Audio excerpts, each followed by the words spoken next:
1 aos Coríntios, capítulo 15.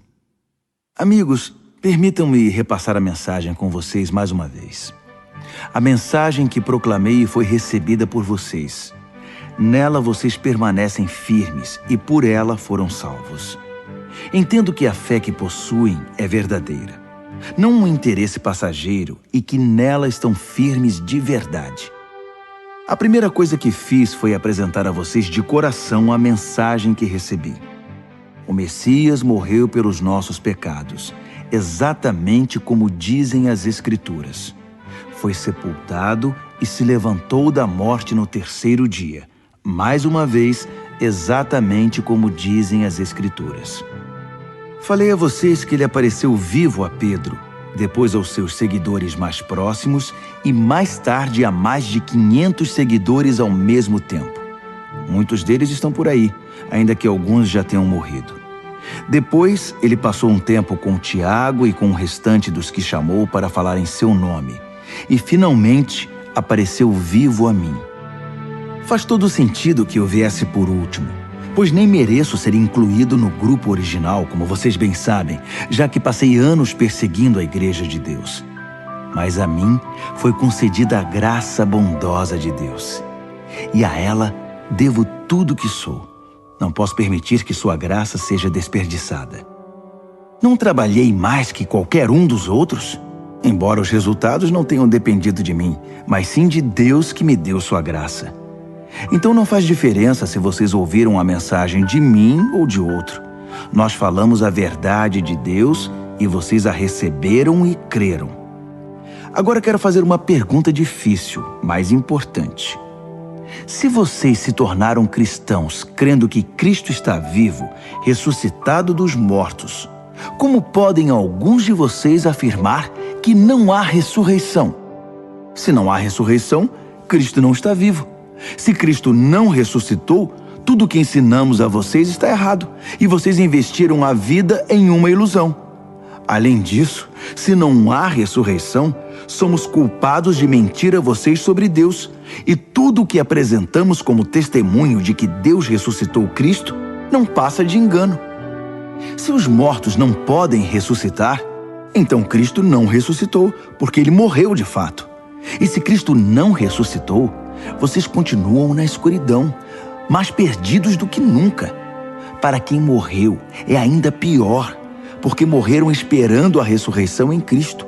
Se tudo que temos de Cristo serve apenas para alguns poucos anos de vida, coitados de nós. Mas a verdade é que Cristo ressuscitou, sendo o primeiro de muitos que voltarão à vida. Há aqui um paralelo importante a ser ressaltado. No princípio, a morte nos alcançou por causa de um homem, mas agora a ressurreição dos mortos também nos alcança por causa de outro homem.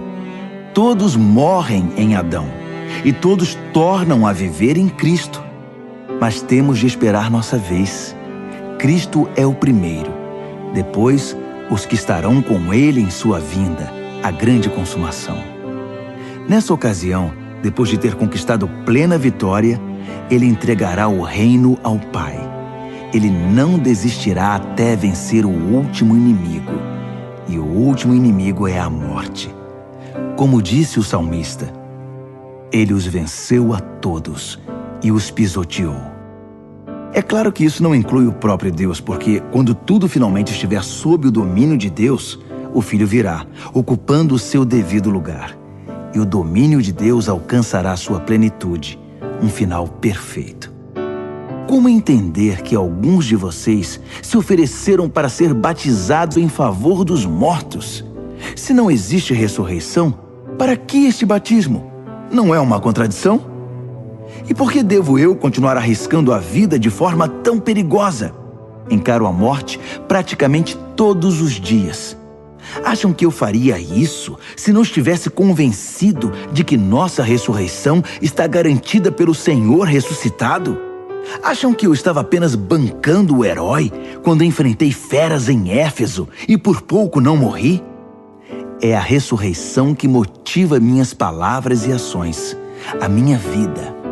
Se não há ressurreição, deveríamos seguir o ditado: comamos e bebamos que amanhã morreremos. Mas não se enganem. Não se deixem levar pela conversa de que não há ressurreição. Lembrem-se, as más companhias destroem os bons hábitos. Pensem bem. Busquem a santidade de vida.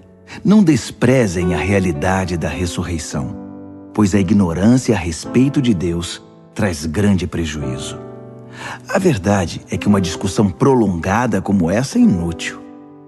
Um cético pode perguntar: como pode haver ressurreição? Mostre-me. Quero ver com os olhos. Com que esse corpo da ressurreição se parece? Na verdade, essa pergunta é absurda. Isso não se vê com os olhos. Entende-se por uma ilustração. Quando plantamos uma semente, ela morre e logo nasce uma planta. A semente e a planta são bem diferentes. A semente de uma laranja não se parece com uma laranjeira. O que plantamos é diferente do que colhemos. Assim também, o corpo que é sepultado como se fosse uma semente e o corpo da ressurreição são muito diferentes. Observem que a variedade de corpos é impressionante. Assim como há diferentes tipos de sementes, há diferentes tipos de corpos.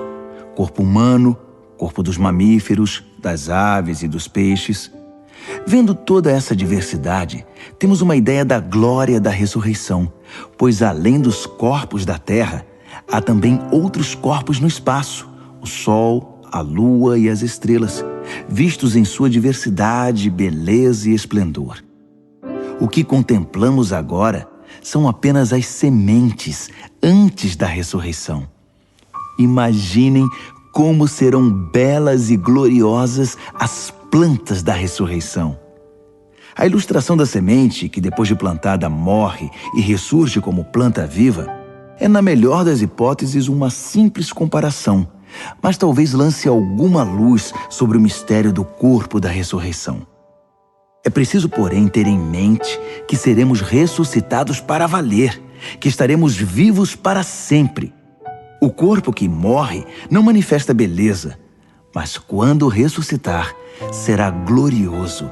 Sepultado em fraqueza, ressurgirá poderoso. A semente plantada é natural. Essa semente faz nascer o que é sobrenatural.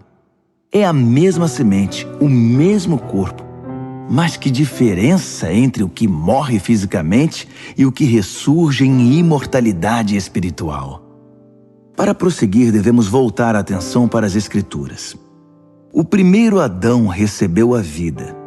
Cristo, o último Adão, é espírito doador de vida.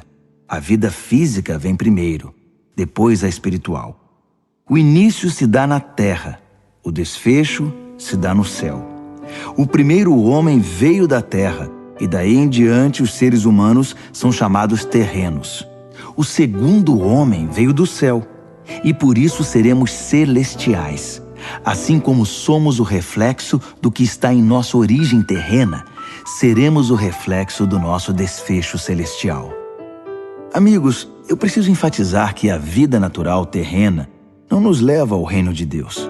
Sua própria natureza é morrer. Portanto, ela não poderia terminar naturalmente na vida do reino que dura para sempre. Mas quero compartilhar algo maravilhoso. Um mistério que talvez eu nunca entenda totalmente.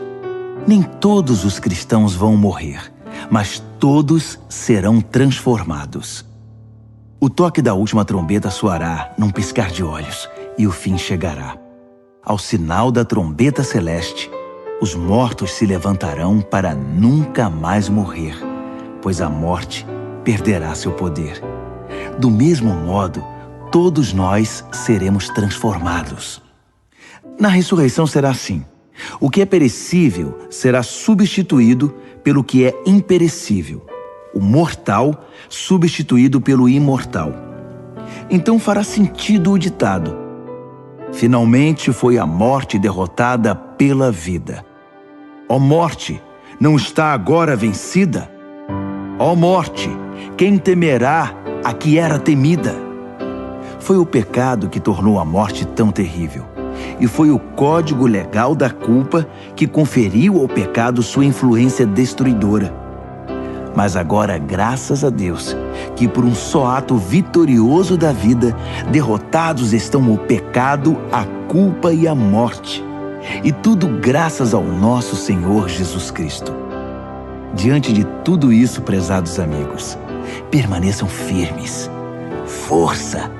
Nada de desânimo. Dediquem-se inteiramente ao trabalho do Senhor, pois nada do que fazem para Ele jamais será perda de tempo.